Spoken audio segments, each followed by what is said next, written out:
So if you are thinking about learning backend development, then why you should go for it? Because it's not going to be replaced by AI so soon. So let me tell you why. So firstly, I have been working in backend development since 1.5 years, and also I have done many internships in backend. So I have seen like what actually backend includes and why it's not going to be replaced by AI.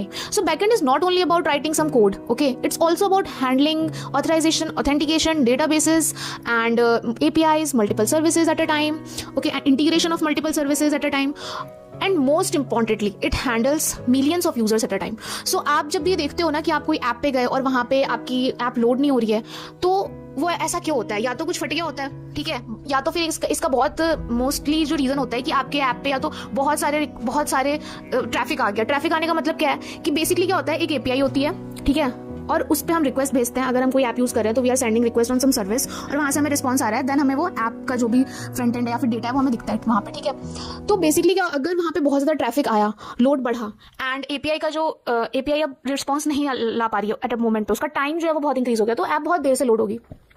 सो ये जो API का time span है when multiple users are coming, वो कम करना भी backend team की responsibility होती है, ठीक है.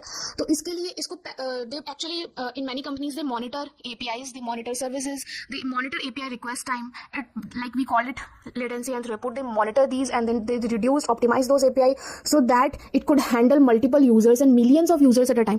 So backend का काम सब सारी सर्विसेज का इंटीग्रेशन करना भी होता है, एंड आर्किटेक्चर समझना भी होता है, एंड ये भी समझना होता है कि भाई इतनी सारी मिलियंस ऑफ यूजर्स को स्केल पे कैसे हैंडल करना है. इसके लिए बहुत सारी चीजें होती है, जैसे Kafka, Redis and many techniques that they use different architectures. जैसे कि अगर आपको इसके बारे में और पढ़ना है that how to handle millions of users at a time, तो there are many blocks of like some MNC companies like Netflix and Amazon and Google, इनके काफी अच्छे ब्लॉग्स हैं इस पे कि how they handle millions of users at a scale. So ये सारा जो डिपार्टमेंट हैंडल करता है ये बैकएंड टीम करती है, एंड डेवऑप्स टीम भी करती है. They actually work as a team to handle all these things, okay. And APIs को बनाना, क्रिएट करना, ये सारे काम वो होता है. बट स्टिल मैं कहूंगी कि हाँ चलो एआई से आप कोड लिखवा लोगे, but how you handle the code on production, how you handle this like handling multiple users at a scale, इसके लिए चाहिए टू हैंडल आपके अपने बिजनेस लॉजिक के according there could be many edge cases that you need to handle. So इसके लिए चाहिए कि एक बंदा आए पीछे से, वो बताया आर्किटेक्चर डिजाइन करे पीछे का, तो that actually not going to be replaced by AI so soon. So you can learn about backend development, it's very interesting.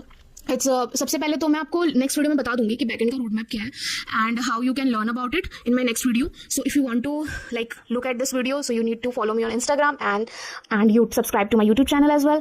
Thank you so much for watching. मिलते हैं नेक्स्ट वीडियो में. तब तक के लिए हैप्पी न्यू ईयर.